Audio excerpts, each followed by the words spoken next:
Con la venia de la presidencia. Adelante. Todas las personas en México, desgraciadamente, podemos ser víctimas de desaparición.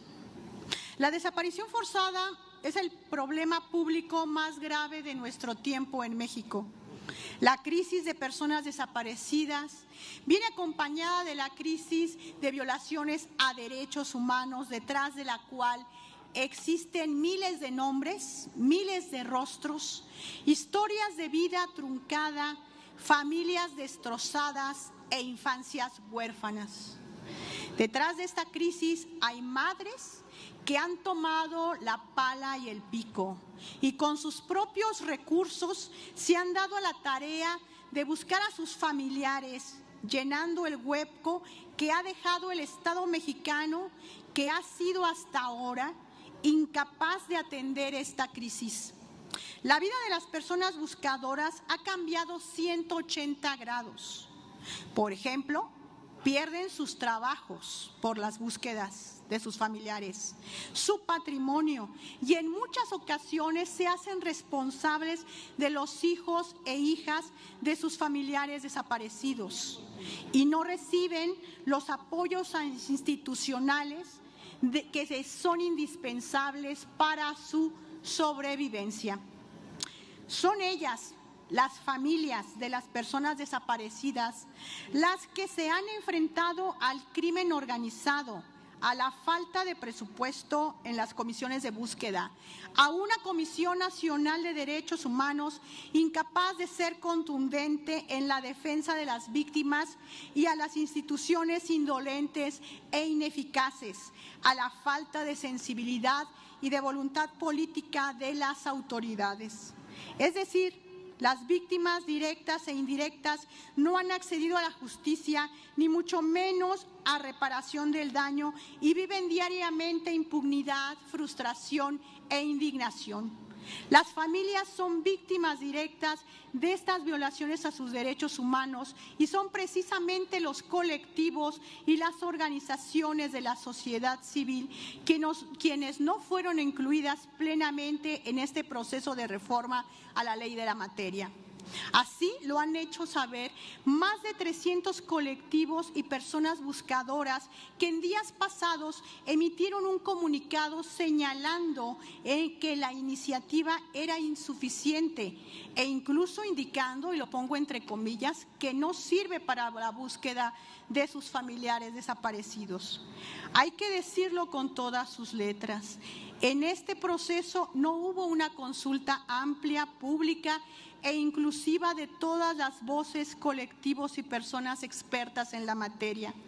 Lo anterior, por supuesto, trajo como consecuencia en lo que fue plasmado en este dictamen, porque esta reforma enarbola mecanismos de uso y manejo de datos personales y de vigilancia, los cuales vulneran la privacidad y la seguridad de las y los ciudadanos. Lo más preocupante e indignante es que esta reforma que estamos discutiendo no se apega a la Convención Internacional para la Protección de todas las personas contra la desaparición forzada, ni mucho menos retoma las recomendaciones del Comité contra la Desaparición Forzada de la ONU, que lo hizo ya reiteradamente desde 2019 y que lo reiteró en este gobierno a la presidenta Claudia Sheinbaum. Esto lo señaló Santiago Corcuera, quien presidió este organismo. Para las víctimas, de padres, madres y personas buscadoras, lo más grave es que no se establece la tipificación de las desapariciones forzadas cometidas por particulares como crímenes de lesa humanidad, conforme al artículo 5 de la Convención Internacional para la Protección de todas las personas contra la desaparición forzada. Tampoco se armoniza de forma adecuada la tipificación de la desaparición por particulares de acuerdo al artículo 3 de la Convención.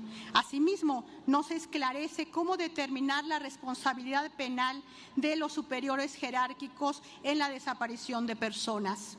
Es decir, esta reforma es paliativa, no ataca las causas estructurales de la desaparición, lo cual demuestra que el gobierno federal sigue minimizando la crisis humanitaria y de derechos humanos que significa la desaparición de personas. En lugar de atender las disposiciones de derecho internacional en la materia, de velar por los derechos de las víctimas directas e indirectas, el Estado mexicano decide tener una visión sesgada en la que incluso se siguen vulnerando derechos fundamentales. La lucha por el acceso a la justicia y a la reparación del daño para las víctimas no termina con esta reforma, al contrario, apenas empieza. Debemos luchar por mayor ahínco para sumar y potenciar esfuerzos, principalmente con los colectivos de búsqueda y las organizaciones de derechos humanos expertas en la materia, para que existan reformas adecuadas, aquellas que sí adopten política nacional integral para la prevención y erradicación de la desaparición forzada y que apliquen las recomendaciones del Comité contra la Desaparición. Tenemos que seguir insistiendo para que existan recursos presupuestarios, técnicos suficientes para que esta Ley General de Desaparición Forzada de Personas sea eficaz, rescatar la independencia de la Comisión Nacional de Búsqueda y otorgar a las comisiones estatales, policías y fiscalías mayores recursos para incrementar su capacidad humana y técnica, que puedan concluir realmente y que puedan cumplir lo que se está estableciendo en esta ley. Desde esta tribuna hago también un llamado a la sociedad en general a no normalizar esta crisis, a no aceptarla, alzar la voz por los derechos de las víctimas y sus familiares, exigiendo que el Estado nos garantice seguridad, integridad, una vida libre de violencia y el ejercicio de todos nuestros derechos. Y solidaricémonos y apoyemos a las madres, padres y familiares de las personas desaparecidas. Es cuanto. Tiene el uso de la palabra la diputada Nidia